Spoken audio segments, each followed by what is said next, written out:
আমি একটা জিনিস এটা যেহেতু হাইপারলিংক সিনেমা আমি যেটা জানলাম যে আপনাদের 4টা যে মেইন লিড মেয়ে ক্যারেক্টার বা নারী ক্যারেক্টার রয়েছে তাদের একসাথে শুটিং ওভাবে হয়নি বললেই চলে আলাদা হ্যাঁ, কারোর সাথে কারোর কোনো সিন নাই। হ্যাঁ এটা একটা অদ্ভুত বিষয় না হ্যাঁ। একই সিনেমাতে কিন্তু আমি তো এই খুব বিষয়টা চেয়েছিলাম বুবলির সাথে আমার যেতে। কিন্তু আমি ওইটাই যেটা বলছিলাম আপনাকে যে আসলেও চারজনের যে সিন হাইপারলিঙ্ক গল্প অবশ্যই চারজনের সিন যে কোথাও না কোথাও লিঙ্কড আপ হইতে হবে নট নেসেসারি এই স্টোরির জন্য প্রেসার কুকারের জন্য স্পেশালি কারণ হচ্ছে এটা প্রত্যেকজনের পয়েন্ট অফ ভিউ কিন্তু ডিফারেন্ট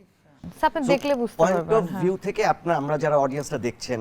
চলছে যারা এখনো দেখছেন গল্পটা তারা দেখেই তো টের পাচ্ছেন যে আসলে পয়েন্ট অফ ভিউটা কি তো আমাদের রেশমা আমাদের তুষির যেই পয়েন্ট অফ ভিউ থেকে আমরা গল্প দেখছি ওই গল্পতে তো আসলে ওইটাই বলছি যে ইনক্লুডেড অনেকে তো আপনি যদি পুরো ওভারঅল আপনি চিন্তা করেন যে একটা নাজিফা তুষি একটা বুবলি একটা স্নিগ্ধা একটা মারিয়া এদের প্রত্যেকজনের পয়েন্ট অফ ভিউ থেকে প্রত্যেকজন